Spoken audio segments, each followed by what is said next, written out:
오늘 오늘 오늘의 핵심은 오늘 강의 핵심은 P 엘리먼트를 이해하는 겁니다. P 엘리먼트. 그래서 어 이제 P 엘리먼트는 이제 점핑진이라고 알려져 있죠. 그래서 이제 예전에 바바라 맥클린토크 여사가 발견한 처음 발견된 게 옥수수에서 이제 각 알맹이마다 색깔이 다르게 나오는데 그게 어떻게 가능할까를 연구하다가 이제 그 셀과 셀 사이에 이제 그렇게 서로 각 그 핵에 들어가서 이제 그 원래 있는 DNA에 끼어들 수 있는 그런 인설션을 할 수 있는 점핑진, 그래서 트랜스포존이라는 거를 발견합니다. 그래서 그거는 이제 트랜스포존을 활성화시키면 트랜스포제이즈라는 엔자임이 있어요. 그래서 그 엔자임이 활성화가 되면은 그 엘리먼트가 자유자재로 이제 그 DNA 중간중간에 박힐 수가 있습니다. 그래서 그거를 이제 우리가 제네티컬리 컨트롤할 수가 있어요. 그래서 우리가 외부에 있는 어떤 그런 DNA 시퀀스를 그 이제 그 내부 DNA 핵 안으로 그렇게 넣을 수가 있습니다. 그래서 이제 P 엘리먼트를 주로 이제 사용하고 있고요. 그리고 이제 P 엘리먼트는 초파리에서도 이용이 되고 마우스에서 이용이 되고 그리고 이제 그런 식으로 사용이 됩니다. 그래서 가장 유명한 마우스에서의 초파리에서의 P 엘리먼트는 이제 US 갤포 시스템일 거예요. 자, 이제 그런 이야기를 할 텐데 오늘은요 이제 플라이 옵토제네틱스라는 이제 데이비드 이 친구가 만든 자료를 가지고 기본적인 플라이 제네틱스 이야기를 앞에 한번 반복을 한 다음에 뒤에 P 엘리먼트 내용을 가볼게요. 자, 그래서 이제 이 친구는 드로소필라를 이용한 비헤이비어 연구. 이제 우리랑 비슷하죠? 우리도 비헤이비어 연구를 하는데 비헤이비어 연구를 하는 데 있어서 이제 옵토제네틱스를 어떻게 사용하냐에 대한 주제로 슬라이드를 만든 겁니다. 그래서 이제 옵토제네틱스는 이제 우리 랩에서도 지금 세팅을 잡으려고 하고 있는 거예요. 그래서 옵토제네틱스는 이제 옵토제네틱스가 뭐냐면은 예전에 칼 다이소로스라는 이제 그 스탠포드 교수가 만든 테크닉으로 이제 우리가 그 빛을 인지하는 데 있어서 우리는 보통 로드옵신을 사용하잖아요. 근데 이제 이 해파리 같은 친구들은 빛이 있고 없고를 직접 반응해서 세포의 활성을 조절할 수 있는 그런 채널이 있었습니다. 그래서 그 채널 로드옵신이라는 그런 채널을 발견을 해가지고 빛을 쪼이면은 특정 파장의 빛을 쪼이면은 그 세포 그 채널이 열리면서 그 신경세포의 세포의 활성을 올리는 그런 채널을 발견했어요. 그래서 그 채널을 내가 원하는 세포에 발현시키고 신경세포 이런 거에 발현시키고 빛을 쪼이면은 그 신경세포 활성화되는 겁니다. 그래서 내가 빛을 쪼임으로써 세포의 활성을 내 마음대로 조절할 수 있는 그것이 바로 옵토제네틱스입니다. 그래서 초파리 비헤이비어의 아버지는 이제 시모 벤저라고 하는 분이에요.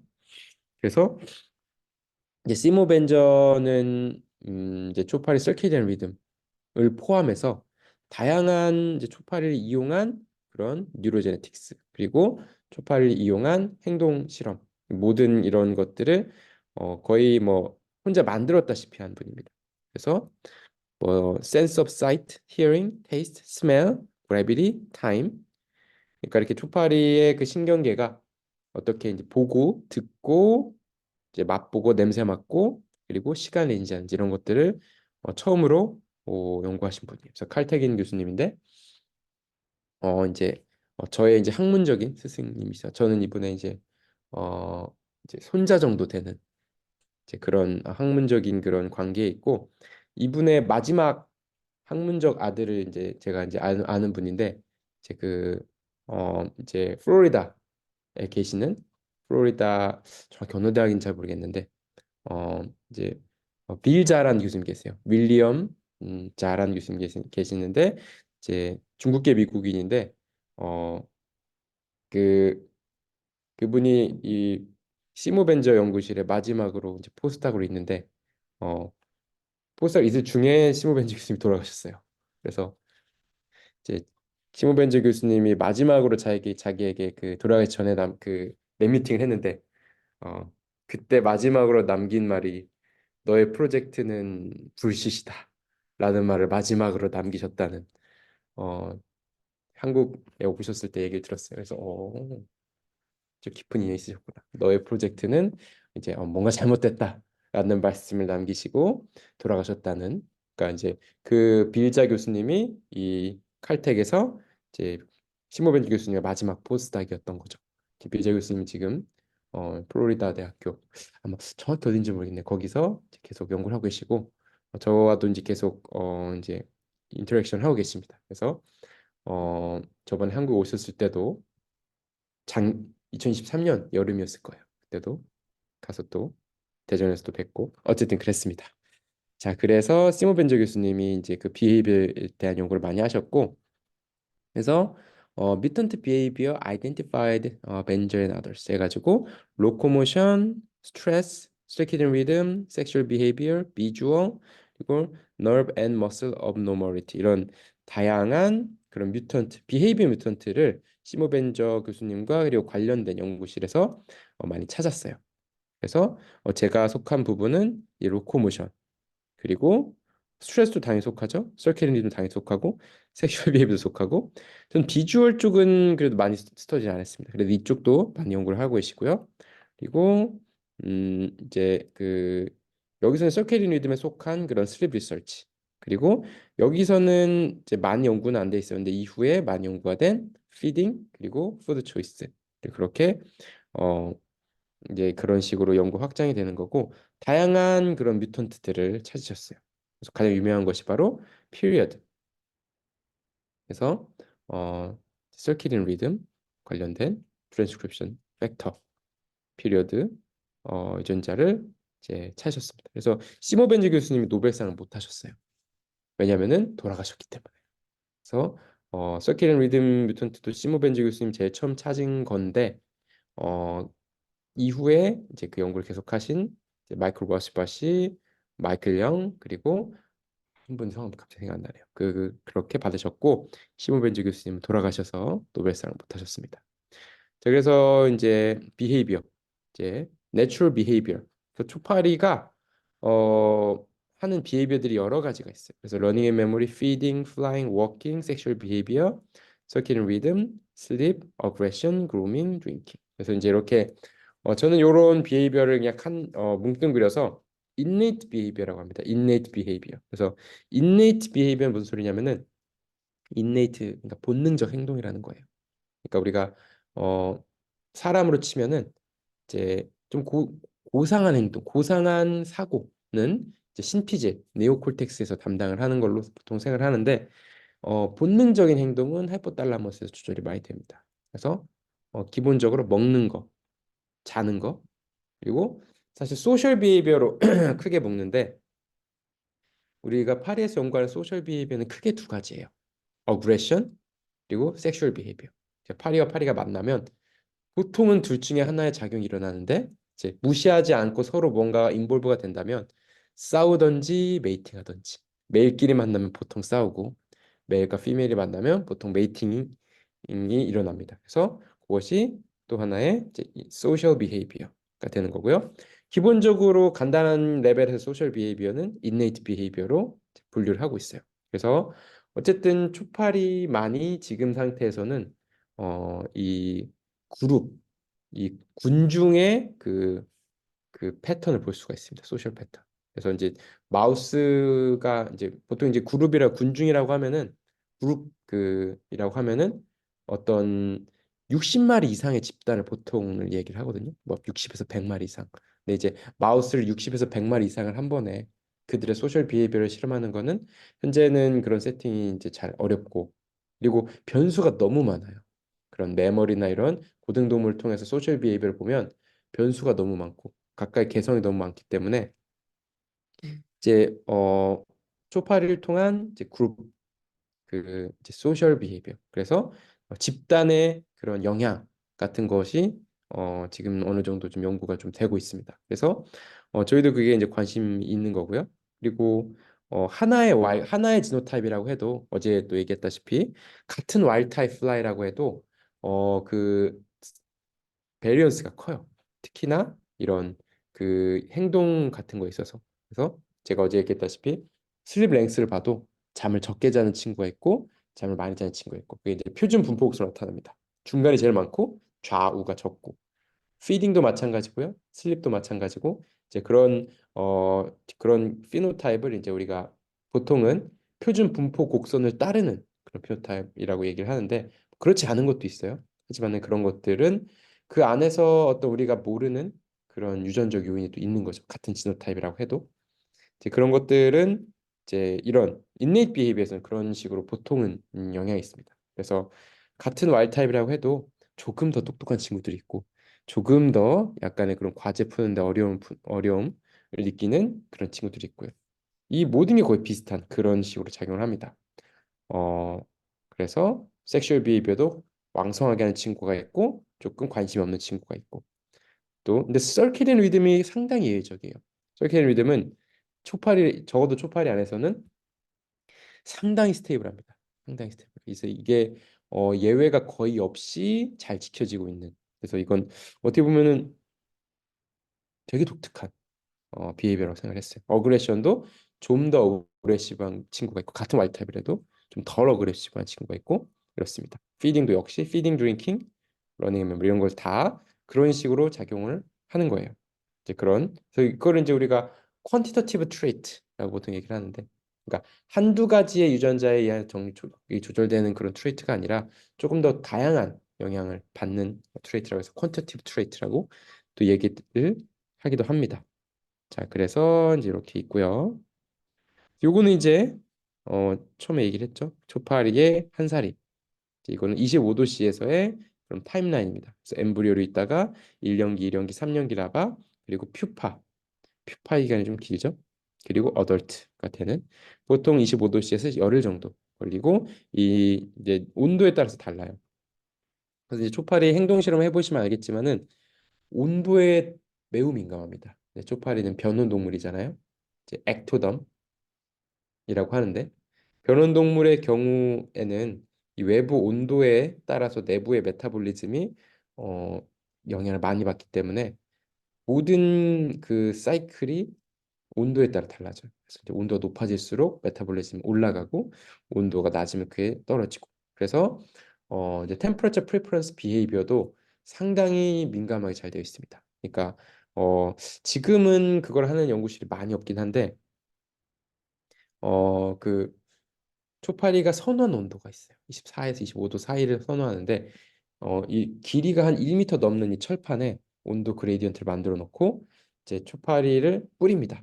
위에는 이제 유리판을 대놓고 그러면은 초파리가 어느 그 온도 선에서 딱 멈추거든요. 그걸 세는 거예요.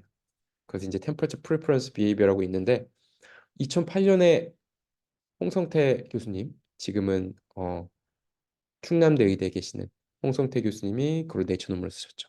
그때 이제 김재섭 교수님이 카이스트 교수님 계셨는데 그때 이제 거기 포스닥으로 계시면서 저랑 그때 오버랩이 돼가지고 제가 그때 temperature sensing 뮤턴트를 이게 슬립 비헤이비어 영향이 있을 것 같더라고요.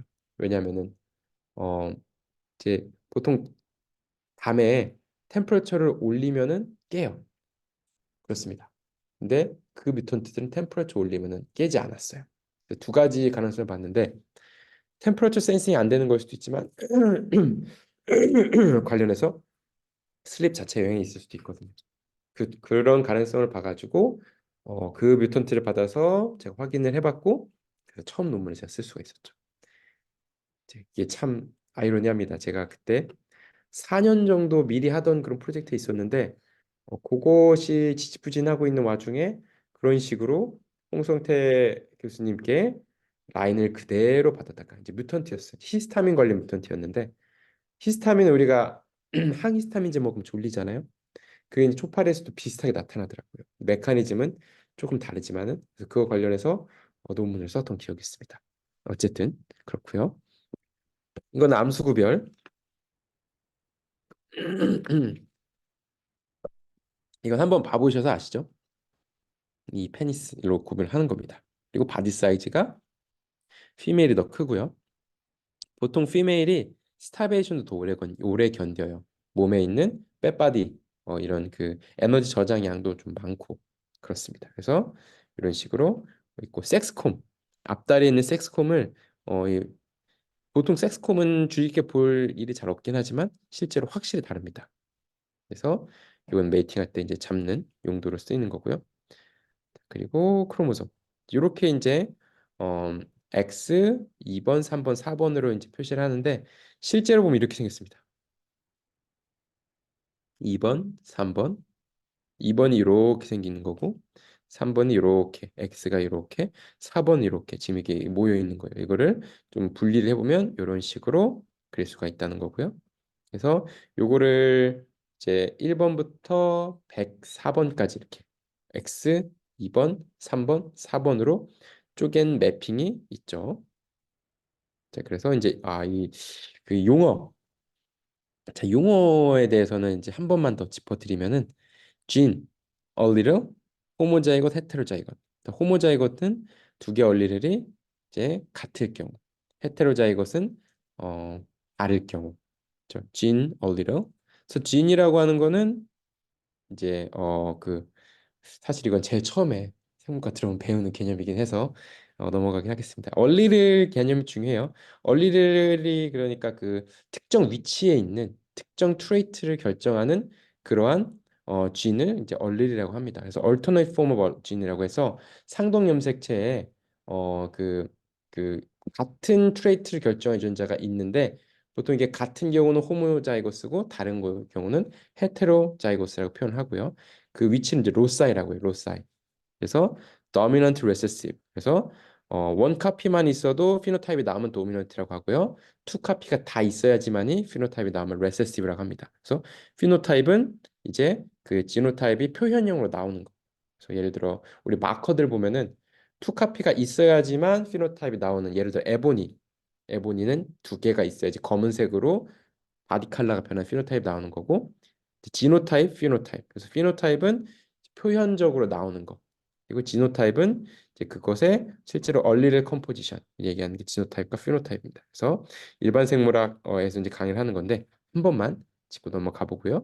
그리고 mutant vs transgenic. 자, 요 개념도 제가 첫 시간에 설명을 했는데 플라이의 그런 그 유전적으로 엔지니어링된 플라이가 두 가지가 있다고 얘기를 했습니다. 하나는 원래 있던 유전자를 이제 낙아웃을 시키던지 거기 뮤테이션이 일어나서 그러던지 아니면은 뭐 크로모좀 자체가 뭔가 변형이 되던지 아니면 그게 많이 이제 변형이 되면 이제 밸런스 크로모즘이 되고 그런 것들이 이제 보통 뮤턴트라고 합니다. 뮤턴트. 그래서 뮤턴트는 이제 그 원래 있던 유전자가 파손되는 경우들을 보통 얘기를 하는 거고요.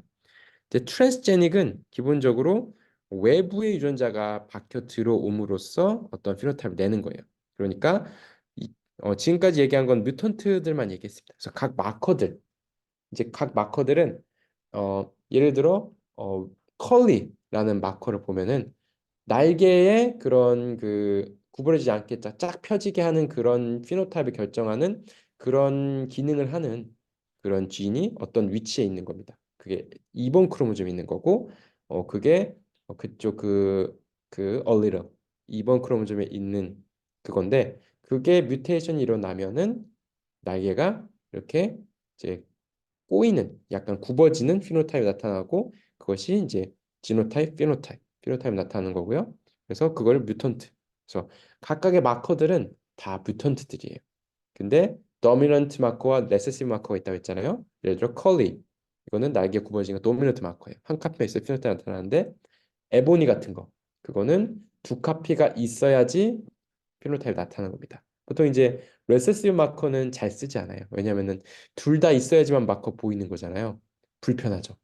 둘 다 있어야지만 보이니까. 하나만 있어도 추적 가능하면 훨씬 더 쉽게 볼 수가 있는데 이제 그런 특징이 있고. 그래서 이제 뮤턴트 개념은 이제 마커들로 쉽게 이해를 할 수가 있는데 실제로 이제 피노타입이 눈에 띄는 피노타입이 아닌 다른 피노타입을 가진 뮤턴트도 꽤 많거든요. 예를 들어서 서케디안 리듬 뮤턴트, 뭐 피리어드 유전자의 뮤턴트 일어나든지 타임리스 유전자의 뮤테이션이 일어나든지 이러면은 리듬 자체가 없어지거나 아니면 리듬이 길어지거나 혹은 짧아지거나 이런 그런 피노타입이 나타나는데 그거는 이제 겉의 형태로 나타나지 않고 행동 실험을 해봐야지 알 수 있는 그런 뮤턴트 피노타입입니다.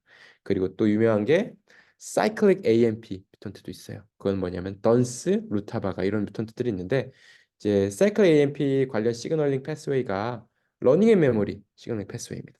그래서 이제 보통 우리가 장기 기억으로 저장을 할 때 이제 유전자가 그 발현이 돼야 돼요. 그 외부에서 이제 그 시그널을 받으면은 유전자 발현으로 이어져야 되는데 그때 중요한 것이 바로 이제 사이클 AMP, 그 크랩 바인딩 프로틴. 그래서 그런 것들이기 때문에 그것이 뮤테이션 생기면 러닝 메모리가 뮤테이션 생깁니다. 피노타입이 나타나요. 그래서 뭐 예를 들어 보통은 티메이저스라고 이제 냄새를 1번 냄새, 2번 냄새를 주고 한쪽 냄새 있을 때 뭐 이제 뭐 샥을 주거나 이런 식으로 해서 한쪽 냄새와 그런 어드버스한 그런 그 자극을 이제 페어링을 한 다음에 두 개 지금 뭘 선호하게 하는지 보통은 나에게 나쁜 영향을 주는 그런 것과 연결된 냄새를 싫어하게 되죠. 이제 그런 식으로 이제 메모리 테스트를 하는데 이제 그런 사이클 AMP 관련된 뮤테이션들은 그런 메모리 피노타입이 있습니다. 이제 그런 것들은 외부 피노타입을 봤을 때는 생김새로 봤을 때는 문제가 없어요. 뭐 날개도 문제 없고 색깔도 문제 없고 다 똑같은데 그런 식으로 이제 비헤비어 뮤테이션이 생긴 거고 그렇습니다. 자, 요거에 대해서는 많이 얘기를 했어요. 오늘 얘기할 건 트랜스제닉이에요. 자, 트랜스제닉은 기본적으로 형질 전환 초파리 이렇게 아니면 형질 도입 이렇게 보통 얘기를 하는데 우리나라 말로는 그러니까 이제 외부 유전자를 점라인에 이제 인서션 해가지고 그 외부 유전자가 그 초파리 안에서 어떤 기능을 하는 겁니다. 그러니까 우리가 원래는 초파리 없는 유전자인데 어, 제네틱한 용도로 도입을 한 거예요. 그런 경우가 꽤 많습니다. 그래서 뭐 예를 들어 겔포 US 시스템 이거는 원래 이스트에 있는 시스템이거든요. 그래서 이제 뒤에 잠깐 그 얘기를 하겠습니다. 여기는 이제 그렇게 트랜스제닉은 보통은 이렇게 없는 DNA를 더 넣은 거다. 그래서 있는 걸 망가뜨린 게 뮤턴트라고 볼 수가 있고 없는 걸 더 넣은 걸 트랜스제닉이라고 볼 수가 있습니다. 그래서 다양한 제네틱 테크닉 매니플레이션이 가능하고 어, 그렇습니다. 그래서 그래서 처음 나오는 거는 트래디셔널 트랜스제닉. 자, 트랜스제닉에서는 여러 가지 트랜스제닉이 있는데 이제 트래디셔널 트랜스제닉은 이제 요거는 이제 생략을 하고요. 우리가 보통 많이 쓰는 트랜스제닉은 US-겔4 바이너리 시스템이에요. 자, 그래서 이제 P 엘리먼트를 그 원래는 P-엘리먼트라는 그런 툴을 통해서 외부 유전자를 초파리 DNA 안에 넣는 겁니다. 그래서 여기 보면은 겔4라는 게 있고 UES라는 게 있잖아요. 그래서 이 겔4 US 시스템은 이스트에 있는 시스템이에요.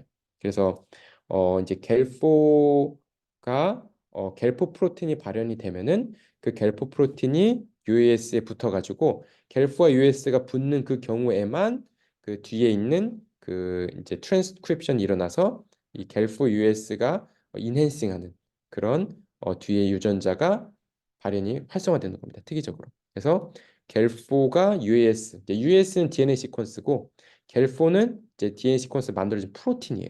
그래서 트랜스크립션 팩터라고 보면 됩니다. 겔포는.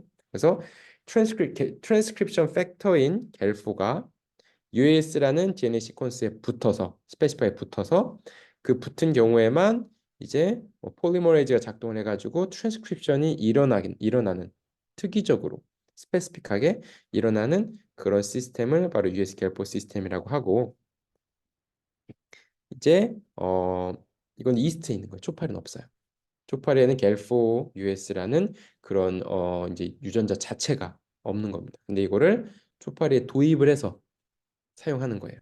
그래서 이제 요거를 겔포를 가진 그런 피 엘리먼트 하나를 넣고 UES를 가진 피 엘리먼트를 넣는 겁니다. 그래서 이제 요거를 이제 피 엘리먼트를 초파에 넣으면은 보통은 이제 모든 세포에 이 겔포를 가진 피 엘리먼트가 들어가는 거고 ULS를 가진 피 엘리먼트도 모든 세포에 다 들어가는 겁니다. 원래는 이제 점라인에 스페시픽하게 넣으면은 한두 개만 들어가는데 그 점라인이 태어나서 생긴 파리는 모든 세포의 걸 가지고 있겠죠. 그 뒤에 잠깐 더 얘기를 하겠습니다. 그래서 이제 중요한 거는 이 갤포를 트랜스크립션하는 걸 결정하는 이 프로모터인데 이 프로모터는 이 프로모터의 그런 성질에 따라서 이 갤포가 특정 세포에서만 발현이 될 수 있어요. 그러니까 이 컨스트럭트는 모든 세포에 이 이제 이 유전자 이 DNA 세트는 모든 세포에 다 인서션이 되어 있는 거거든요. 하지만 이 프로모터의 컨트롤에 의해서 예를 들어 나는 뭐 A라는 뉴런에서만 나오는 그런 A라는 뉴런에서만 발현을 활성화시키는 프로모터다 하면은 그 프로모터의 컨트롤에 의해서 이 갤포는 A라는 뉴런에서만 나오는 겁니다. 그리고 이 US 리포터가 같이 있는 컨스트럭트는 요 이제 세트는 이것도 모든 세포에 들어가 있어요. 하지만은 갤포는 그 특정 A 세포에서만 나오는 그런 프로모터에 의해서 이 컨트롤 받기 때문에 갤포가 그 A 세포에서만 있는 거죠. 그러니까 그 A 세포에서의 US 이 DNA 시퀀스에 갤포가 바인딩하고 A 세포에서만 이 리포터를 트랜스크립션을 일으킬 수 있는 겁니다. 보통 이 리포터는 다양한 리포터를 쓰는데 그냥 발현을 확인하는 용도로는 그냥 GFP, 그린 플루로센스 프로틴 이런 거를 리포터를 써가지고 실제로 갤포와 US를 같은 세포에 이제 발현되게 어 그렇게 이제 조절을 하면 특정 세포에서만 GFP가 나와요. A 세포에서만 GFP가 나오는 겁니다. 그런 식으로 우리가 어, 원하는 그런 세포에서만 그런 원하는 리포터, 이펙터를 발현시킬 수가 있는 거예요.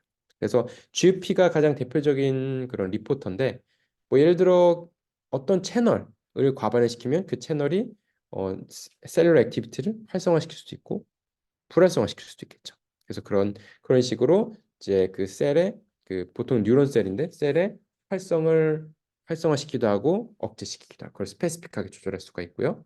그래서 다양한 그런 테크닉들이 가능한 겁니다. 그래서 US 갤포 시스템의 장점은 뭐냐면은 티슈 스페시픽 혹은 셀 스페시픽하게 작용을 할 수 있는 거고 그것을 결정하는 건 이 갤포의 프로모터예요. 이제 갤포의 프로모터를 무엇을 사용함에 따라서 우리가 이제 보통 보면은 그 모든 세포는 같은 DNA 시퀀스를 가져요. 우리 사람도 그렇고 어떤 동물도 그렇습니다. 모든 세포는 같은 DNA 시퀀스를 가지는데 우리가 이제 손끝, 피부, 그리고 이 망막, 그리고 내장 전부 다 캐릭터리스틱이 완전히 다르잖아요. 그 이유가 뭐냐면은 그 모든 유전자들이 다 발현되는 게 아니라 그 각 조직에서 선택적으로 발현이 되는 겁니다. 그래서 그런 선택적 유전자 발현에 의해서 이제 그 캐릭터리스틱이 달라지는 건데 그것을 결정하는 것이 바로 프로모터예요. 각 유전자의 프로모터. 근데 이제 이 갤폴의 발현을 컨트롤하는 이 프로모터가 어, 특정 유전자에서만 발현되는 프로모터를 사용하면은 특정 셀에서만 발현된 프로모터를 사용하면은 그 셀에서만 발현되게 할 수가 있고 그 셀에서만 그 셀만의 활성을 억제할 수도 있고 늘릴 수도 있는 거예요. 그게 바로 US 갤포 시스템의 이제 장점이고 그거를 똑같은 개념을 사용하는 게 바로 크레 락스피 시스템입니다. 이제 마우스에 크레가 갤포가 되고 락스피가 US가 되는 거예요. 그리고 초파리에는 갤포 역할을 하는 어, 렉세이라는 게 또 있어요. 이제 완전 시퀀스도 다른데 렉세이라고 똑같은 기능을 하는 겁니다. 그리고 렉세이 OP라고 하는 또 USA 기능을 하는 그런 게 있어요. 그래서 갤프와 렉세이 시스템은 서로 각자의 이펙터에만 작용을 하기 때문에 그러니까 갤포가 렉세이 OP에 작용하지 않고 렉세이가 UAS에 작용하지 않기 때문에 동시에 사용할 수 있어요. 그래서 그거를 통한 제네틱 테크닉도 알려드리도록 하겠습니다. 그래서 어, 자, 요게 이제 실전으로 보면 이렇게 됩니다. US 갤포 제네틱 인코드 플루로센스. 자, 보면은 어 라발 드로소필라 머슬. 그러니까 라바의 그 이제 그 드로소필라 초파리의 머슬 세포에서만 발현되는 프로모터를 써서 거기에 갤포를 발현시킨 거예요. 그러니까 이 프로모터는 여기서 선택한 프로모터는 머슬 스페시픽하게 진 익스프레션을 활성화시킬 수 있는 프로모터에 뒤에다가 갤포를 넣어준 겁니다. 그러면은 그리고 이 세트를 그 머슬 스페시픽 프로모터에 갤포 요거를 하나의 이제 DNA 그 컨스트럭트 플라스미드 만들어 가지고 이제 초파리에 인서션을 해준 거고, 동시에 P 엘리먼트 하나 더 들어갔는데 그거는 UAS GFP. 그래서 USD에 GFP가 있어서 겔포가 발현되는 곳에 GFP가 발현될 수 있도록 하는 거예요. 자, 기본적으로 이 초파리 라바의 모든 세포에는 두 컨스트럭트가 다 들어가는 겁니다. 그래서 이 프로모터와 겔포가 있는 컨스트럭트 하나, 그러니까 필리먼트 하나, 그리고 UAS와 GFP가 있는 필리먼트 하나. 항상 이 모든 세포에는 두 개의 필리먼트가 다 들어가 있는 건데, 이제 중요한 부분은 이 겔포는 머슬셀에서만 발현을 해요. 왜냐면 프로모터가 겔포가 머슬셀에서만 발현할 수 있게 조절을 하니까. 그래서 이 머슬셀에서만 겔포가 발현하고, 겔포가 발현된 셀에서만 US 뒤에 있는 유전자가 트랜스크립션 활성화되기 때문에 이 머슬셀에서만 GFP가 나오는 거예요. 자, 그와 같은 논리로 여기 이 아래 있는 거는 이제 프로모터를 뉴런 셀에서만 발현하는 프로모터를 사용한 겁니다. 그래서 뉴런 셀에서만 발현 프로모터를 하나 여기 바꿔서 이거를 인서션을 하고, 또 USGFP 인서션 했을 때 뉴런 셀에서만 발현되는 그런 익스프레션 패턴이 또 다르죠. 그래서 여기 이게 이제 초파리 라발 브레인이에요. 그리고 요거는 뉴로 머스큘러 정션. 그래서 이 머슬을 컨트롤하는 그런 뉴런 셀의 그런 그 단위들이 나타나는 겁니다. 그래서 자, 이제 이렇게 뉴로 머스큘러 정션이 이제 이 머슬과 그리고 CNS 센트럴 너브 시스템이 있는 거죠. 그래서 보통 보면은 쪽발이 라바 브레인이 이렇게 있는데, 여기가 이제 메인 브레인이 되는 거고요, 센트럴 브레인이 되는 거고, 이쪽 이 쭉 뻗은 이 부분이 벤트럴 너브 코드라고 하거든요. 그래서 사람으로 치면은 스파이널 코드인 겁니다. 이제 자세히 보면은 여기 보면 여기 이 스파이널 코드 끝쪽에 막 이렇게 실같이 쫙쫙 연결이 돼 있죠. 연결이 쫙쫙 돼 있는데, 사람도 보면은 스파이널 코드에서 각 사지로 nerve fiber가 쭉쭉 나와가지고 그 각각의 그 무브먼트를 조절하는 것처럼 초파리도 스파이널 코드의 기능을 하는 벤트럴 너브 코드에서 이 그런 뉴로널 파이버가 나와가지고 각각의 무브먼트를 컨트롤하고, 그런 또 신경 또 신호가 또 센소리가 또 이쪽으로 들어오는 거예요. 그래서 A 프런트, E 프런트 해가지고, 사람도 보면 감각신경, 운동신경이 있잖아요. 그런 것처럼 이 친구들도 감각신경, 운동신경이 있고, 그게 여기 스파이널 코드를 통해서 나가고 들어오고 하는 겁니다. 그래서 이게 이제 그 스파이널 코드까지는 센트럴 너브 시스템이에요. 그리고 메인 브레인 연결이 되는 거죠. 이런 식으로 겔포 US 시스템을 사용하는 겁니다. 그래서 겔포 US 시스템의 장점은 내가 발현하고자 하는 이펙터, 여기서는 GFP를 내가 원하는 세포에 발현할 수 있는 거예요. 그래서 이 위의 경우는 머슬셀에서 GFP 발현시키는 거고, 이 밑의 경우는 뉴런셀에서 GFP 발현시키는 겁니다. 근데 이게 최근에는 그 발현시킬 수 있는 컨트롤할 수 있는 그런 레졸루션이라고 하죠. 그 세포 수가 두 개, 최소 두 개. 한 개는 안 돼요. 왜냐면은 바이레터럴한 동물이잖아요. 사람도 그렇고 이 친구도 그렇고 좌우 대칭이기 때문에 모든 세포는 좌우 대칭입니다. 그래서 가장 적은 뉴런은 두 개예요. 한 개는 없어요. 그래서 최소 원 페어까지 레졸루션을 가져갈 수가 있습니다. 이제 근데 특이한 거는 초파리는 신경 세포 수도 많지 않아서 세포 하나하나에 기능이 다르게 배정된 세포가 있어요. 뉴런 세포들이. 그래서 그런 부분들은 어떻게 보면은 매우 클리어하죠. 신경세포 하나의 기능. 근데 이제 조금만 더 고등으로 올라가면은 마우스만 가도 그런 식으로 간단하지 않습니다. 그래서 그런 식으로 싱글셀 컨트롤까지 가능하다는 거예요. 자, 그러면 어떻게 만드냐? 자, 어떻게 만드냐? 제가 아까 P 엘리먼트를 이제 인서션 한다 했잖아요. 일단은 P 엘리먼트를 디자인을 해야 됩니다. 어떻게 디자인하냐면은 자, P 엘리먼트가 이제 벡터 안에 요거를 집어넣는 거예요. 벡터는 뭐냐면은 플라스미드. 그 이콜라이의 플라스미드 있잖아요. 그 플라스미드에 이제 이 플라스미드 여기 이제 이 플라스미드에 내가 초파리에 도입하고자 하는 P 엘리먼트 시퀀스를 이렇게 배치를 하는 겁니다. 그래서 이 녹색 부분 P 엘리먼트 end라고 하죠. 이 녹색 부분은 뭐냐면은 이 트랜스포제이즈라고 하는 엔자임에 반응을 해가지고 여기가 확 뜯어져 나와서 그 초파리의 메인 DNA 시퀀스에 박혀 들어갈 수 있는 그런 시퀀스입니다. 보통 요게 이제 양쪽에 그런 시퀀스를 가지고 있고요. p 엘리먼트 end를 가지고 있고 그리고 중요한 거는 화이트 플러스 진이 들어갑니다. 그래서 p 엘리먼트가 이제 초파리 유전자에 박혔는지 그 DNA에 박혔는지 안 박혔는지를 확인해야 되잖아요. 보통 우리가 이제 와일드 타입을 화이트 뮤턴트를 와일드 타입으로 쓰는 이유가 P 엘리먼트가 박혔을 때 이 화이트 유전자가 이제 눈이 빨갛게 만든 유전자거든요. P 엘리먼트가 초파리 지놈에 박히면 요 눈이 빨갛게 한 유전자가 원래 없는데 도입이 된 겁니다. 그러면은 이제 이 눈이 빨갛게 한 유전자가 이제 기능을 할 수 있으니까 눈이 빨개지는 거예요. 그래서 피엘리먼트가 제대로 박혔는지 안 박혔는지를 알기 위한 그런 툴입니다. 이 화이트 플러스가 없으면 PCR 해야 돼요. PCR 통해서 요게 지금 실제로 그 초파리의 지놈에 들어왔는지 아닌지를 확인을 해야 되는데 요 화이트 플러스가 있기 때문에 눈 색깔이 빨개지는 걸로 알 수가 있어요. 그래서 여기 보면은 이렇게 눈 색깔이 빨개져 있잖아요. 어떻게 만드냐면은 이렇게 이제 이거를 컨스트럭션을 먼저 만들어요. 그래서 처음 해야 될 거는 DNA 클로닝. 그래서 이제 DNA 클로닝을 해보셨을 수도 있고 안 해보셨을 수도 있는데 기본적으로 이제 벡터를 그 컴퍼니 삽니다. 컴퍼니 사면은 여기서 이제 벡터에 여기까지 다 디자인이 돼 나와요.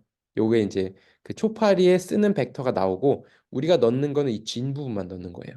그래서 내가 넣고자 하는 내가 도입하고자 하는 그런 특정 유전자를 이 진 부분에 넣는데 이 파란색으로 된 이 부분이 바로 제한 요소 리스트릭션 엔자임 사이트입니다. 그래서 내가 원하는 리스트릭션 엔자임의 세트를 맞춰 가지고 요 가운데 부분을 내가 자유자재로 내가 넣고 싶은 거를 마음대로 넣을 수가 있는 거예요. 그래서 요거 이제 요 콤비네이션은 다양한 콤비네이션을 팝니다. 목적에 따라서. 그래서 그것들을 또 보여드릴 거고요. 자, 그래서 이렇게 돼가지고 자 트랜스포제이즈 진 제가 아까 얘기한 것처럼 요게 이제 점핑해서 들어가려면은 트랜스포제이즈라는 엔자임이 있어야 돼요. 근데 그 엔자임은 보통 초파리에는 없어요. 그래서 요것도 넣어줘야 되는 거예요. 트랜스포제이즈 진. 그래서 요거를 이제 헬퍼 플라스미드라고 합니다. 그래서 트랜스포메이션 플라스미드, 헬퍼 플라스미드를 잘 이제 섞어가지고 DNA를 퓨어하게 잘 뽑은 다음에 이렇게 이 바늘에 넣습니다.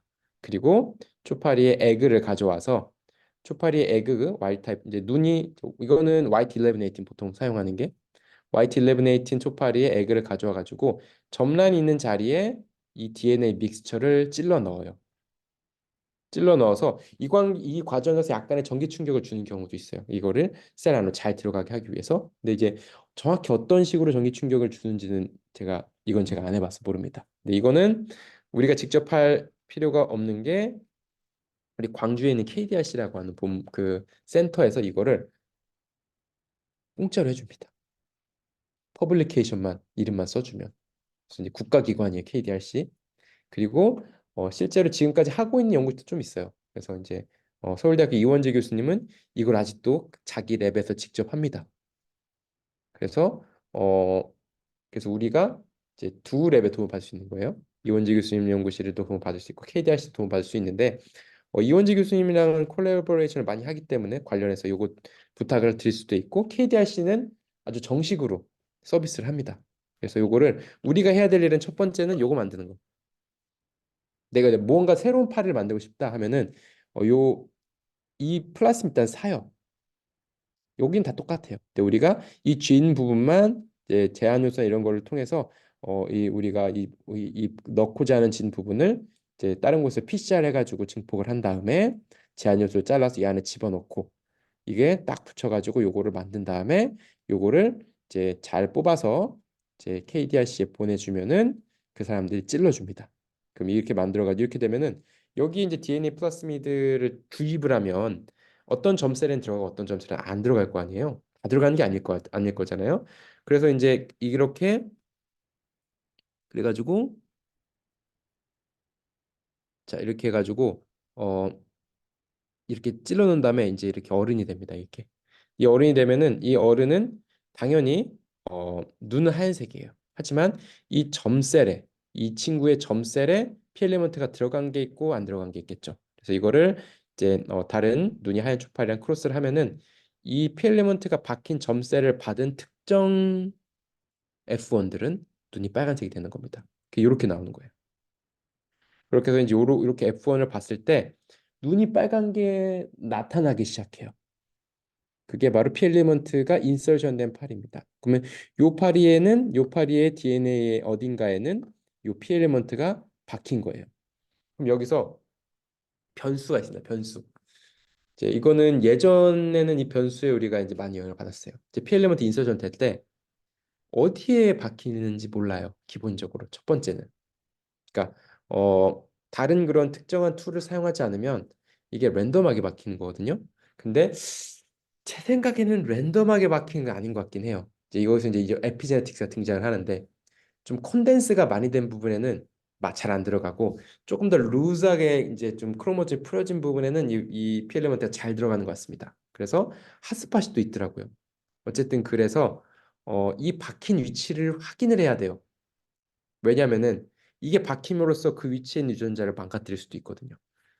제가 처음에 스크리닝을 했을 때 그런 식으로 뮤턴트를 많이 찾았어요. 이게 그러니까 그거는 조금 이따 다시 얘기 드릴 텐데 내가 원래 의도한 건 그게 아니에요. 내가 원래 의도한 거는 RNAI라는 테크닉을 쓰기를 원했었거든요. 그러니까 이 진 부분에 내가 관심 유전자의 RNAi 그러니까 인버티드 리핏이라고 하거든요. 그거를 내가 원하는 유전자의 mRNA가 이제 나오면은 그게 인버티드 리핏 시퀀스를 이제 발현을 시키면은 그 mRNA에 붙어가지고 mRNA 기능 못하게 한다든지 디그라데이션 시킨다든지 그것이 바로 인터피어런스 RNA. 어 이제 그거를 발현시키려고 이제 여러 가지 라인들을 이제 일본의 NIG라는 그런 스탁센터에서 받았어요. 그 친구들이 초파레에 있는 여러 가지 유전자를 스페시픽한 RNA를 이렇게 이제 인서션한 파리 라인을 준비를 해서 팔았거든요. 근데 이제 뭐 여러 가지 유전자들 뭐 예를 들어 뭐 이제 다양한 보통은 뉴로펩타이드 리셉터라든지 뭐 뉴로펩타이드 자체라든지 그런 유전자들의 RNA를 받아서 쭉 스크린을 하는 와중에 그때 옛날이라서 랜덤하게 박힌 걸 썼어요. 근데 이제 그걸 알아야 되거든요. 어디에 박혔는지.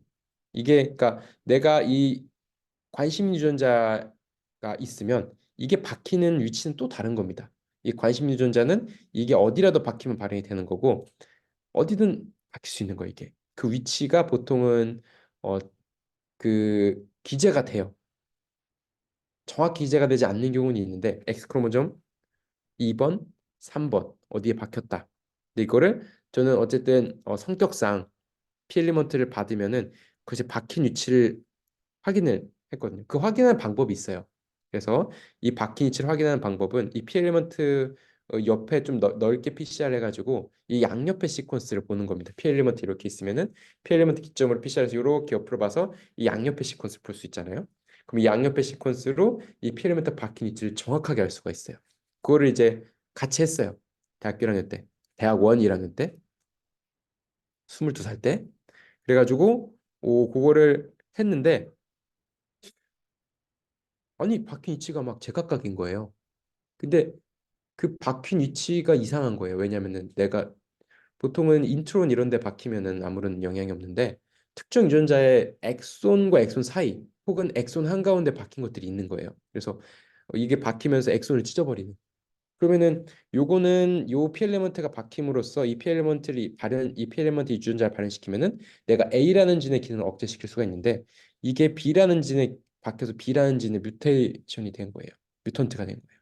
그러니까 어떻게 보면은 자 이거는 트랜스제닉으로 접근을 했는데 뮤턴트가 된 겁니다.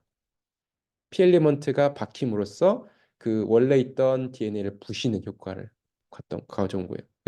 근데 이제 그 박힌 위치는 스탁 센터에서 잘 몰랐어요. 근데 저는 그래서 그 박힌 위치 스크린을 2번 한 거죠. 비앱을 한 번 봤는데 그래서 어 이제 원래는 이 RNA를 겔포랑 크로스 해가지고 그 스크린 하는데 이 RNAi 박힌 거에 호모라인을 만들어서 스크린 다시 한 번 했어요. 그랬을 때 뮤턴트가 피노타입 있는 게 세 개가 나와, 세 개. 지금 그 세 개가 다 논문이 됐습니다. 대학교 1학년 때 스크린한 게. 제가 쓴 것도 있고, 제가 못 쓰고 선배를 주거나 후배를 주거나 뭐 그런 것들도 있지만은 어쨌든 그런 자, 이 스토리에서 이제 그 두 가지 이 배울 점이 있어요. 첫 번째는 트랜스제닉. 트랜스제닉을 이용하는 거는 이 진에 있는 RNA를 이용하는 거고 겔4 RNA를 통해서 어떤 특정 내가 원하는 유전자의 기능을 억제시키는 RNA를 통해서 그게 이제 트랜스제닉인 거고 그러면 뮤턴트는 이 피 엘리먼트가 어떤 위치에 박혀 들어가면서 그 어떤 위치에 있는 유전자의 기능을 망가뜨리는 그게 이제 뮤턴트가 되는 거예요. 그래서 피 엘리먼트 인서션 라인은 그 자체로 뮤턴트가 될 수도 있어요. 그래서 그 부분은 항상 확인을 해야 됩니다. 근데 이제 옛날에는 그렇게 했어요. 옛날에는 이제 그런 낭만의 시절이 있었는데 요즘 어떡하냐면은 ATTB 혹은 ATTP라는 게 있어요.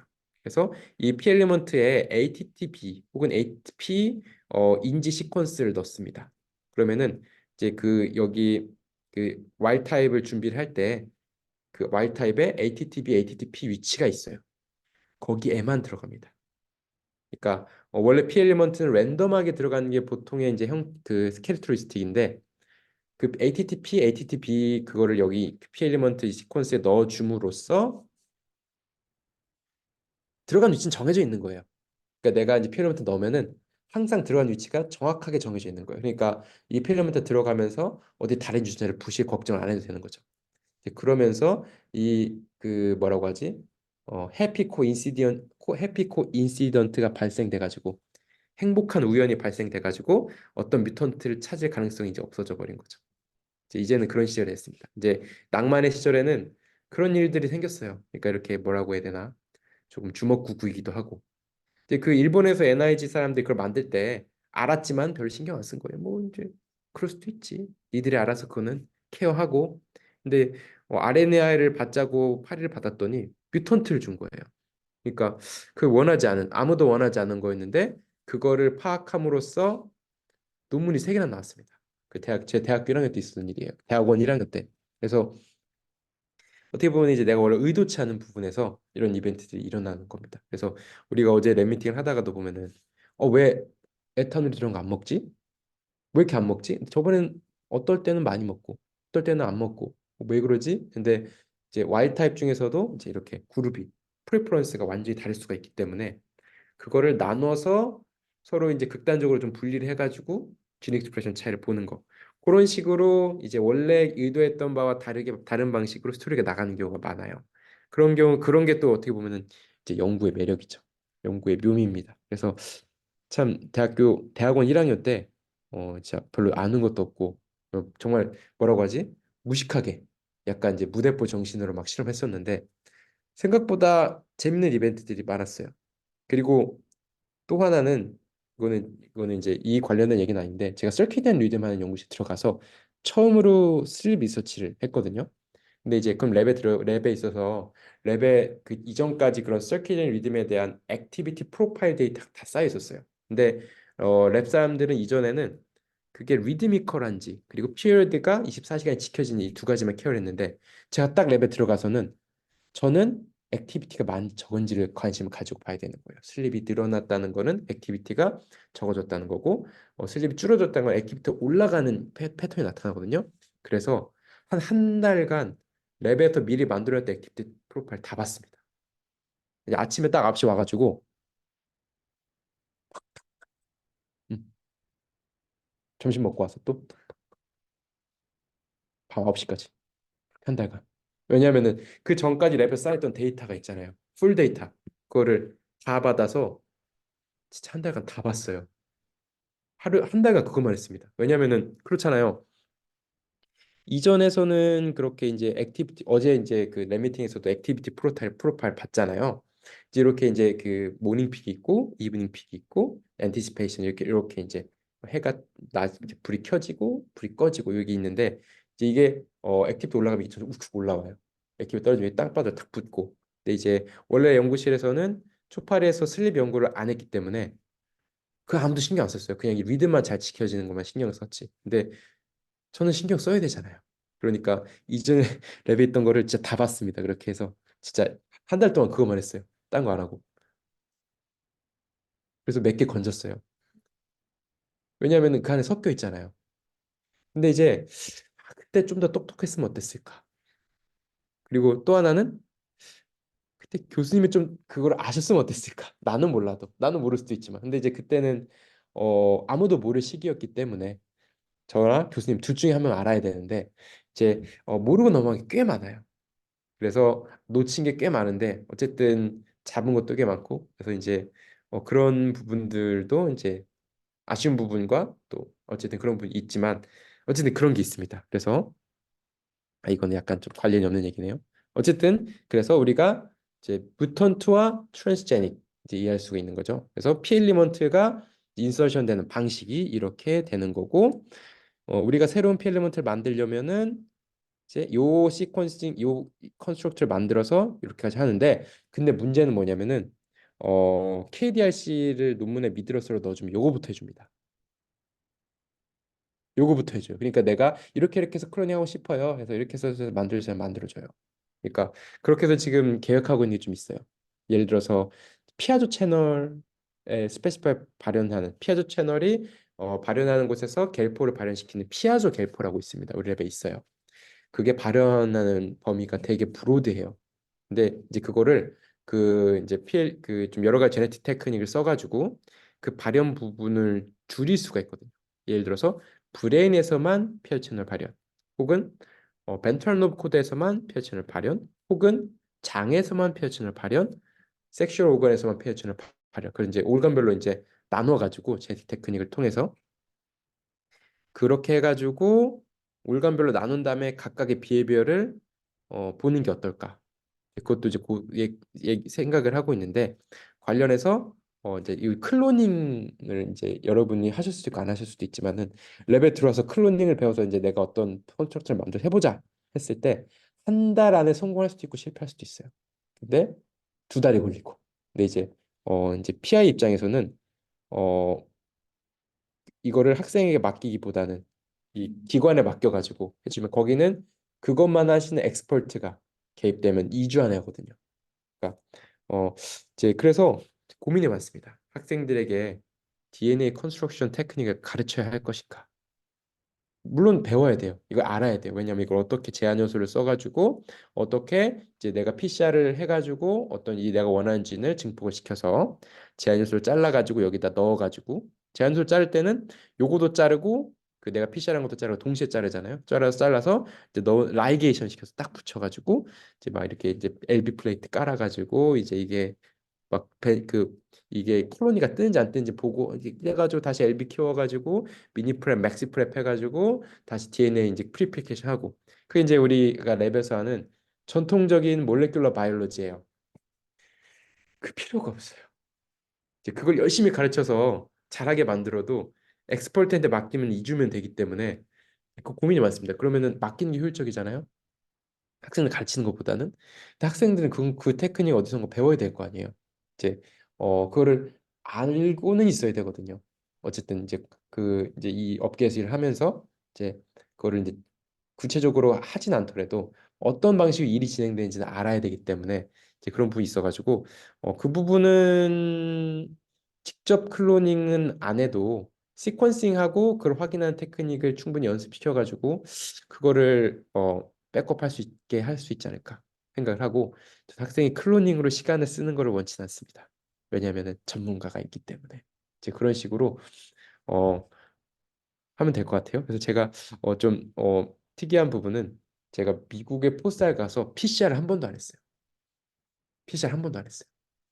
PCR 필요가 없죠. 이런 식으로 하면 되니까. 제가 PCR 필요가 없죠. 이렇게 계획만 세워주면 회사에서 해주니까. 그 저는 이제 실제로 내가 논문에 쓸 데이터를 만드는 일만 했어요. 그러니까 이제 데이터를 위한 리에이전트 만드는 게 사실 오래 걸리잖아요. 그거는 이제 컴퍼니가 해줍니다. 그래서 그래야 시간이 세이빙이 돼요. 근데 이제 어 어쨌든 그런데 그렇습니다. 그래가지고 우리 랩에도 PCR이 있긴 한데 PCR 엔자임을 지금 테레사가 구매를 한 걸로 알고 있는데 실제로 PCR에서 쟤를 돌리고 있는지 잘 모르겠어요. 왜냐면은 그게 오래 걸린데 논문에 직접적인 데이터로 연결되진 않아요. 그래서 물론 이제 저 대학원 초반 때는 그것만 맨날 했습니다.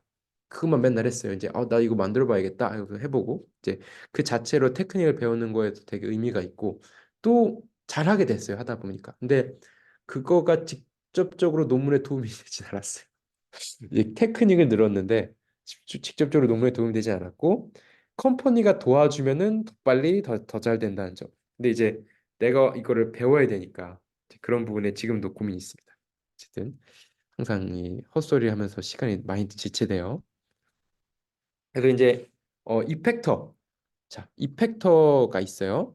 이제 이펙터는 뭐냐면은 US 갤포 시스템에 갤포는 이제 특정 프로모터를 다른 걸 씀으로써 스페시픽한 익스프레션 리진을 결정하는데 이펙터는 이 리포터 위치에 뭐를 넣느냐예요. 그래서 이 리포터 위치에 GFP를 넣으면은 갤포가 발현되는 그런 특정 셀 파퓰레이션을 보여주는 용도가 됩니다. 근데 이제 그거 말고 이제 우리가 뉴로사이언스에서 쓸 수 있는 비헤이비어 바이올로지 쓸 수 있는 디펙터들이 여러 개 있습니다. 그래서 대표적인 게 이제 그 유전자의 기능을 활성화시키고 불활성화시키고 이런 게 있어요. 그래서 불활성화시키는 것 중에 대표적인 게 시비리티에스. 시비리가 뭐냐면은 매지컬 트랜스피킹, 매지컬 요소예요. 근데 이제 온도를 올리면 이 매지컬 트랜스피킹을 막아버리는 그런 트랜스진입니다. 그 temperature sensitive. 그래서 평소에는 한 3도에서 25도 사이에서는 매지컬 트랜스피킹이 전혀 정상이에요. 하지만 온도를 30도씨까지 올리면 베지클 이 시비리가 발현된 그런 세포에서 베지클 특히 이제 뉴로트랜스미터 베지클이 기능이 상실돼요. 그래서 내가 원하는 뉴런의 기능을 내가 원하는 시간에 억제할 수가 있는 겁니다. CBTS가 있고 비슷한 의미로 쓰는 게 트립 A1. 트립 A1은 이거는 이제 온도가 올라가면은 그 반대로 세포의 기능을 활성화시키는 겁니다. 트립 채널.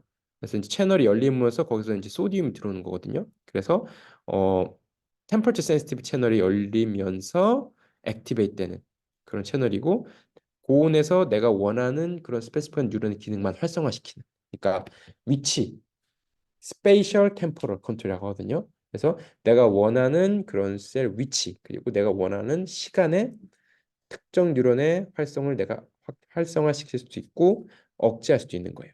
그래서 KR2.1은 포타슘 채널 중에 하나인데 그걸 과발현시키면은 인워드 렉티파이어 포타슘 채널. 그래서 포타슘이 K잖아요, K.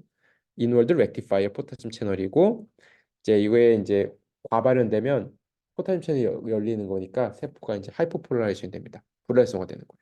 근데 이거는 TS가 없어요. 그래서 이거는 튜블린 겔 ATTS랑 같이 씁니다. 이제 겔 AD가 있어요. 겔 4가 있고 겔 AD가 있는데 그건 나중에 또 얘기하겠지만은 겔 4가 발현되는데 그때 겔 AD가 동시에 발현되고 있으면 겔 4가 기능을 못 해요. 그래서 이제 겔4를 조금 더 스페시픽하게 더 컨트롤할 수 있는 툴이 바로 또 이제 겔8입니다. 어쨌든 그렇고요. 그리고 이제 리퍼 히드는 이제 KR2.1, 뭐 트리베이1, 시브리티에스 이런 것들은 뉴런 셀에 많이 작용하는 거예요. 근데 이제 뉴런 셀이 아닐 수도 있잖아요. 그럴 경우에는 직접적으로 셀을 죽여버립니다. 리퍼히드는 이제 아포토시스를 유도하는 거예요. 그래서 그 요 이펙터를 요거를 발현시키면은 어쨌든 셀이 죽어요. 요게 발현되면. 그래서 내가 원하는 특정 셀 파퓰레이션을 선택적으로 죽일 수가 있습니다. 이걸로. 자, 그리고 이제 나오는 게 채널 로드옵신. 채널 로드옵신은 어쨌든 채널이에요. 채널인데 초파리는 없는 채널입니다. 이게 다 사실 초파리 없는 채널들이에요. 그래서 채널 로드옵신은 뭐냐면은 해파리에 있는 채널인데 빛을 받으면은 이게 칼슘 이거를 이제 그 안으로 들어와 가지고 세포를 활성화시킵니다. 라이트 액티베이트 아이온 채널로 파장대가 이제 한 여러 가지가 있어요. 파란 불, 짧은 파장에 반응하는 거, 긴 파장에 반응하는 거, 뭐 이런 게 있고요. 그래서 이거는 이제 아이온 채널이고 이제 크림슨의 경우는 이거는 채널 로드옵션이 비슷한데 이거는 빨간색에 반응하면 낮은 파장, 아니지. 그 높은 파장, 뭐라고 해야 되나? 하이 파워, 파란색에 반응하면은 채널 옵션이고 빨간색에 반응하면 크림슨이에요. 그래서 이제 크림슨이 약간 빨갛다라는 얘기잖아요. 근데 채널 CH를 써가지고 이제 빨간색에 반응하는 채널 옵션이다라고 했어요. 크림슨이에요. 그래서 이제 이런 것도 이제 장명이죠, 장명. 원래 이제 빨간색이라는 크림슨이 H가 없죠. 근데 여기 H를 넣으면서 채널이라는 의미를 넣은 겁니다. 이런 장명도 이제 우리 연구의 묘미예요, 묘미. 저 이런 거 좋아합니다. 장명하는 거. 네이밍. 그래서 그런 게 있고요. 그리고 many RNA eyes. 그래서 RNA를 인터페런스 RNA라 해가지고 이미 발현된 어떤 그런 mRNA 기능 상실시키는 거. 그래서 RNA eye 스크리닝 이런 걸 많이 해요. 그래서 어떤 그런 특정 세포에서 특정 유전자의 기능을 억제시켰을 때 어떤 피노타입이 보이는지를 다 뮤턴트로 만들면은 너무 힘들어요. 과정이 너무 복잡하니까. 하지만은 특정 갤포를 통해서 이 특정 RNA, 그 여러 가지 유전자 RNA를 쭉 받아가지고 그거를 그냥 갤포를 통해서 발현만 시키면 확인할 수가 있으니까 간단하게 그 어떤 유전자의 기능을 억제시켰을 때 피노타입을 확인할 수 있는 툴입니다. 대표적으로 이런 게 이제 이펙터가 있고 그렇습니다. 그래서 이제 요건 이제 플라이베이스를 이제 나중에 요거 알려드릴 거예요. 여기서 유전자 검색, 논문 검색하는 거. 그건 이제 다음 주쯤에 다시 알려드릴 거고, 요거는 이제 그 리에이전트는 이제 스탁 센터들이 있어요. 그래서 그것도 저희가 어떤 스탁 센터가 있는지를 공유를 해드립니다. 그래서 스탁 센터라고 하면 뭐냐면은 우리가 이제 이런 그 피엘리먼트 인서션을 여러 가지를 만들었을 거 아니에요. 여러 가지 센터에서. 자, 이제 역사적으로 봤을 때 그 제일 처음에 한 일은 피엘리먼트의 갤포 그러니까 그 피엘리먼트를 그냥 아무데나 박은 거예요. 아무데나 들어가라고. 그러면은 그리고 그 들어간 위치를 쭉쭉쭉 확인해 본 겁니다. 그래서 그 들어간 위치 뒷부분을 활성화시킬 수 있다든지 아니면 그 들어간 위치 주변을 컨트롤할 수 있는 피엘리먼트를 그냥 아무데나 박은 거예요. 그래서 그렇게 쭉 전체 어디 박았는지 쭉 라인을 만들어서 그거를 전체 지놈을 확보를 한 거고 그리고 그 다음부터 이제 내가 어떤 특정 유전자에 스페시픽하게 컨트롤할 수 있는 P 엘리먼트를 뭐 쓰기 시작했어요. 그래서 그거는 그 다음입니다. 그래서 이제 갤포를 만드는 두 가지 방법이 있어요. 그걸 이제 다음 시간에 얘기해 드릴 텐데 오늘은 일단 요 정도까지 할 건데 다음 시간에 얘기하고자 하는 거는 다시 이 자료로 돌아가서 요거 이제 아까 말한 방법을 조금 더 구체적으로 보여주는 거거든요. 이제 IS 이거 이제 이렇게 트랜스포제이즈 이제 트랜스포제이즈가 아까 말한 요거 트랜스포제이즈 진 요거 이제 그 트랜스포존을 활성화시킬 수 있는 엔자임이 따로 넣어줘야 된다는 점. 그리고 이제 엔지니어드 P 엘리먼트가 있다. 그렇게 해서 여기 이제 인서션 되는 시퀀스가 이렇게 IS가 이제 이거는 그 P 엘리먼트 점핑을 유도할 수 있는 그 위치입니다. 그 위치에 있고 그리고 이제 W 플러스가 이제 눈 색깔을 확인할 수 있는 거고요. 이제 락지는 뭐냐면은 눈 색깔뿐만이 아니라 그 예전에 GP가 없을 때 쓰던 거예요. 락지라고 락토스 이제 그 파란색으로 염색할 수 있는 거거든요. 이거는 색깔로 보이는데 요즘은 락지 거의 안 써요. 그래서 이거는 뭐 그렇게 무시해야 되고 엠피실린 들어가야 됩니다. 엠피실린 왜 들어가야 되냐면은 클로닝을 할 때 이제 이게 인서션이 됐는지 안 됐는지는 엠피실린이 있어야 돼요. 그래서 이거는 벡터에 기본적으로 들어갑니다. 엠피실린, 레지스턴스 그런 그 시퀀스가 그래서 엠피실린 배지에 키웠을 때 이 p 엘리먼트가 인설션된 그런 이꼴라이에서만 엠피실린 배지에서 살 수 있는 뭐 그런 기본적인 그 툴이 있고 자 여기에다가 이 그 시퀀스 내가 원하는 DNA 시퀀스를 이제 이거는 이거는 그걸 넣는 게 아니고 이걸 그냥 이거를 이대로 이거를 그냥 인서션 시키는 것 같네요. 요거를 근데 보통은 여기에다가 어 이거는 그냥 락지 야 이거는 이거를 그러니까 요거는 겔포도 아니고 US도 아니고 락지를 넣는 그런 피 엘리먼트예요. 그러니까 요게 박히면 락지가 나오는 그런 피 엘리먼트인데 요거는 어쨌든 그냥 그런 이 피 엘리먼트도 종류가 되게 다양해요. 그래서 그거는 다음 시간에 다시 알려드리도록 하겠습니다. 그래서 이 목적에 따라서 종류가 다양하고 크게 두 가지로 나눌 수가 있는데 우리가 많이 쓰는 거는 UAS 그 하고 이펙터 그걸 넣는 비 엘리먼트 또 하나는 프로모터와 겔포 그래서 겔포를 컨트롤하는 그런 피 엘리먼트 그리고 US를 컨트롤하는 피 엘리먼트 그래서 그게 동시에 한 셀에 들어가야 겔포 US 시스템이 작동을 하는 거거든요. 자 그래서 이렇게 이제 피 엘리먼트 엔지니어링 하고 요거를 이제 인서션을 합니다. 이 두 개 섞어 가지고 피 엘리먼트와 헬퍼를 섞어서 인서션을 하면은 특정 셀에만 들어가죠. 그러면은 이제 이렇게 그 셀 안에서 이렇게 트랜스포제이즈가 발현이 돼가지고 요거를 안으로 집어넣습니다. 초파리 DNA 안으로. 그러면은 점셀의 그 특정 셀에서만 모든 셀에서 발생되는 게 아니에요. 특정 셀에서만 특정 점라인에만 이 P 엘리먼트가 트랜스포제이즈의 작용을 들어가게 되고 즉 F1에서 이 트랜스포제이즈가 들어간 친구들은 화이트 플러스 진 때문에 눈이 빨갛게 되기 때문에 이제 그걸 이렇게 나오면은 눈이 빨간 친구들만 골라서 그 다음에 이제 과정을 진행하는 겁니다. 눈이 빨간 친구들은 이 P 엘리먼트가 들어간 거예요. 들어간 위치는 보통 이건 완전 랜덤으로 들어가는 거고 ATTB 혹은 ATTP 아마 ATTB가 2번 크로모점이고 ATTP가 3번 크로모점일 거예요. 그래서 그게 들어간 위치가 정해져 있어가지고 스페시픽한 위치로 뭐 들어가게끔 요즘은 컨트롤할 수 있고 그게 없으면 랜덤하게 들어가는 겁니다. 그래서 랜덤하게 들어가면은 그 들어가서 어떤 유전자를 박살냈는지를 확인을 해야 돼요. 이게 만드는 방법이고 그다음에 이거는 프리사이즈 익스전, 인프리사이즈 익스전 방법인데 이건 나중에 알려드릴게요. 이건 뭐냐면은 피 엘리먼트가 들어가 있는 거를 나중에 제네틱하게 빼낼 수가 있어요. 뽑아낼 수가 있어요.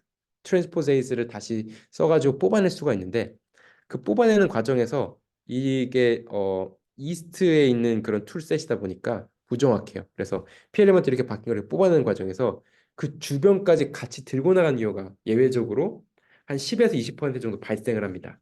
그러면은 필리먼트가 그냥 그것만 딱 빠져나오면은 그냥 와일드 타입이 되는 거죠. 근데 필리먼트가 빠져나오면서 그 주변 거를 뜯어버리면 그게 바로 뮤턴트가 되는 겁니다. 그래서 필리먼트를 제거하는 과정에서 뮤턴트를 만드는 게 바로 인프리사이즈 익시전이라는 방법이거든요. 프리사이즈 익시전은 그냥 필리먼트가 딱 떼내는 거고 인프리사이즈 익시전은 그게 이제 이게 퍼펙트하지 않기 때문에 주변을 뜯어나가면서 그 기능을 억제시키는 거기 때문에 그거는 제가 이제 예전에 그 뮤턴트 만들 때 인프리사이즈 기전을 만들었어요. 그래서 확률이잖아요, 확률. 보통 100개 안에 나오지 않으면 고생한다. 이제 그게 이제 그, 그 뭐라고 하지? 그 보통의 그냥 아이디어였습니다. 저는 보통 30개 안에 보통 승부가 났어요. 보통의 경우는. 그래서 그걸 이제 여러 개의 스트레이를 만들어서 그 이벤트를 만들었을 때 30번 중에 한 번은 그 주변 것까지 뜯어져 나가더라. 어떤 피 엘리먼트는 지독하게 주변 걸 안 뜯어나가 정확하게만 뜯어나가서 뮤턴트를 못 만드는 막 그런 경우 있었어요. 그래서 이제 그 같은 학교에 있는 다른 연구실에 이제 형들이랑 얘기하면서 나는 300개까지 했는데 안 되더라. 뭐 나는 300까지 했는데 500개까지 가야 되나 아니면 다른 방법 찾아야 되나 고민 중이다. 이제 요게 이제 가장 간단한 방법, 가장 간단한. 근데 요거 말고도 이제 리콤비네이즈를 이용한 방법도 있는데 그거는 더 복잡해요. 그래서 그거를 막 얘기하고 저는 30개도 막 3개 나오던데요. 막 이러면 막 이러면서 이런 막 그런 게 있었습니다. 그리고 그래가지고 이제 여기 보면은 지금 여기서는 두 가지 방식 우리가 이제 그 요거를 통해 예를 들면 될 텐데 벨포를 만드는 두 가지 방식이 있어요. 두 가지 방식. 하나는 인핸서 컨스트럭트 라인이고 또 하나는 인핸서 트랩 라인입니다. 그래서 요건 뭐냐면은 첫 번째 방식은 이제 겔포 라는 이제 시퀀스예요. 이거 어떻게 보면 트랜스크립션 팩터 시퀀스인데 트랜스크립션 팩터를 그 트랜스크립션을 결정하는 그 프로모터 부분을 우리가 미리 그냥 디자인을 해서 그 컨스트럭트 그 벡터에 그 시퀀스를 넣어주는 거예요.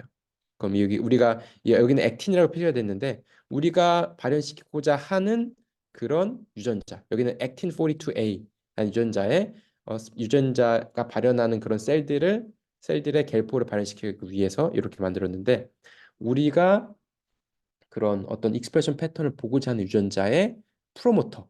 근데 이 프로모터라는 사실 프로모터라는 그 개념이 이제 우리가 어떤 유전자가 있으면은 그 유전자 앞에 말하면 시퀀스잖아요. 근데 정확하지 않아요.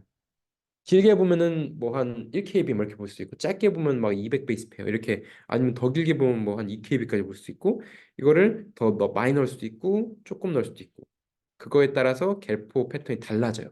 그래서 하나의 유전자에 대한 그 익스프레션 패턴을 확인할 수 있는 그런 겔포 예를 들어 제가 아까 피아조 겔포 얘기했잖아요. 피아조 채널의 박힌 위치가 있을 거 아니에요. 그 이제 그 지놈상에 그럼 그 앞에 그거에 대한 프로모터라고 생각되는 부분을 뜯어다가 여기다 넣는 겁니다. PCR로 해가지고 그걸 미리 넣어주는 것이 바로 이넌서 컨스트럭트 라인이에요. 그러면은 요게 이제 요게 이제 아무데나 박히면 이, 이 프로모터는 우리가 도입한 프로모터죠. 그러니까 이 유전자에 원래 이 프로모터도 있을 건데 그거는 겔포에 영향을 주지 않고 이거가 도입된 이 프로모터가 이 안에 들어가가지고 겔포의 익스프레션을 확인하는 거예요. 그래서 요거의 장점 뭐냐면은 우리가 아주 정확하게 컨트롤할 수 있어요. 그리고 이 인핸서 이 시퀀스를 넓게 잡을 수도 있고 짧게 잡을 수도 있잖아요. 그래서 넓은 거 한 뭐 5개, 짧은 거 한 5개에서 막 10개를 만들면은 A라는 유전자의 그 인핸서를 한 10가지 콤비네이션을 만들어 보면은 10가지 익스프레스 패턴이 나옵니다. 그럼 그걸 다 비교해 보는 거예요. 넓은 것부터 시작해서 작은 것까지. 그래서 이제 어, 어떤 유전자 익스프레션 패턴은 사실은 정확하진 않아요. 그러니까 프로모터를 어떤 범위를 쓰냐에 따라 조금씩 다 다르게 나오거든요. 근데 대부분 이제 그 인정되는 범위가 이제 있습니다. 이제 그래서 그거를 이제 쓰는 건데 제각각입니다. 사실은. 그게 바로 인핸서 컨스트럭트 라인이고 두 번째는 뭐냐면은 이 겔포를 만들 때 이 시퀀 이그 PCR 해가지고 내가 어떤 프로모터를 미리 디자인하는 게 아니라 그냥 이 겔포만 있는 요 컨스트럭트를 요거를 그냥 아무데나 사실 아무데나 이거를 정확한 위치 넣을 수 있는지 잘 모르겠어요. 근데 어쨌든 아무데나 넣습니다. 사실 이제 요걸 만들기 쉽거든요.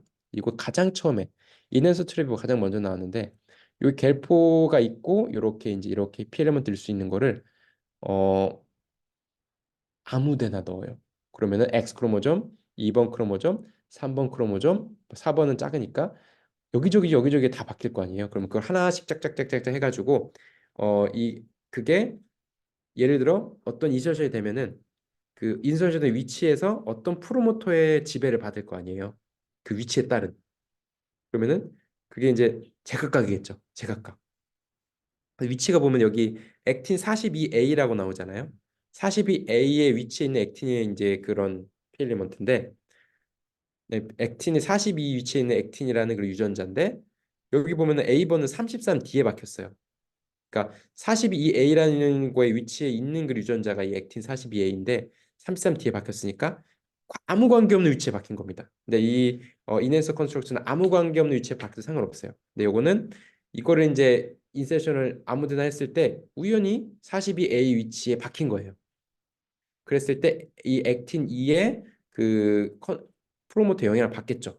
이 프로모터는 그냥 인트린직한 프로모터예요. 원래 있는. 그래서 그러니까 우리가 프로모터를 디자인해서 넣어줘 가지고 그 프로모터의 지배를 받게 하는 게 인핸서 컨스트럭트라면은 인핸서 트랩은 그냥 겔포만 있는 이 컨스트럭터를 아무데나 넣은 거예요. 그래서 아무데나 넣은 다음에 이제 요거는 이제 요거만 만들기 위해 처음 시작한 게 아닙니다. 그냥 겔포를 처음 이제 초창기에 요거를 가지고 마구제비로 다 넣어서 그러면은 이 DNA 상에 이제 여러 가지 프로모터가 쭉쭉쭉쭉 있을 텐데 그 각각의 프로모터의 겔포 박힌 걸 확인한 다음에 익스프레션 패턴 확인하고 아 이거는 어떤 유전자의 겔포야 어떤 유전자의 겔포야 그거를 홀지놈을 다 한 거예요. 그게 스탁센터에 있는 겁니다. 그것이 바로 인핸서 트랩. 그래서 두 개가 익스프레션 패턴이 비슷한 것도 있고 다른 것도 있고 그래요.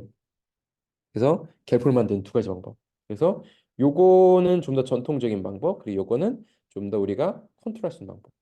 근데 내가 익스프레션 패턴이 너무 넓은 것 같아서 좀 좁게 보고 싶다 하면은 여기 이 프로모터 시퀀스를 조금 줄이면 돼요. 보통은 100% 이게 워킹하는 건 아니지만은 그래서 이거는 내가 조금 내가 원하는 대로 조금 다양하게 조절할 수 있는 장점이 있고 요거는 말 그대로 아무것도 모를 때 모든 유전자의 개포를 이걸로 만든 거예요. 모든 유전자에 가능한 이렇게 해서 이제 인앤서 트랩과 인앤서 컨스트럭트가 있는 거고 우리는 보통 인앤서 컨스트럭트 라인을 씁니다. 인앤서 트랩은 이 낭만의 시대에 쓰던 거예요. 요즘은 이제 거의 잘 안 쓰고요. 그리고 이제 US 라인도 보면은 이제 다양한 거를 발현시킬 수 있죠. US도 첫 번째는 이 인핸서 컨스트럭트 USA. 그러니까 USA 뒤에 발현 유전자를 내가 임의로 박아 넣는 거예요. 이것도 이제 우리 그 PCR 해가지고 그래서 US 뒤에 발현되는 것이 내가 의도한 정확한 cDNA가 나오는 겁니다. 그것이 이제 요거랑 같은 방식이죠. 첫 번째 방식. 그리고 어 그리고 요것도 아마 같은 방식일 거예요. 요건 다른 방식이에요. 요건 뭐냐면은 이 인에서 트랩이랑 같은 방식이에요. US가 아무데나 박힐 텐데 이 아무데나 박힌 US 뒤에 있는 유전자가 나오는 겁니다. 요거는 그러니까 이 이거는 랜덤하게 그래서 요거는 이제 울트라 바이토락스의 내가 이제 이 락진은 그냥 이 액틴의 익스프레션 패턴 확인하기 위한 거고 그건 GFP로 바뀔 수 있어요. 그리고 UBX는 뭐냐면은 내가 액틴이 발현되는 모든 세포에 UBX라는 그런 쥔을 발현시키고 싶은 거예요. 그러면은 UST에 UBX를 넣으면 되는 거예요. 그리고 이거는 이제 인핸스 US 컨트럭스 방식이고 이걸 인핸서 트랩을 쓰면은 인핸서 트랩 방식으로 US를 만들면은 US 이 컨스트럭트만 아무데나 막 바뀌게 한 다음에 그러면 랜덤하게 마구잡이로 바뀔 거 아니에요? 근데 그 중에서 UBX 위치 바로 앞에 있는 US 여기 있을 수 있잖아요.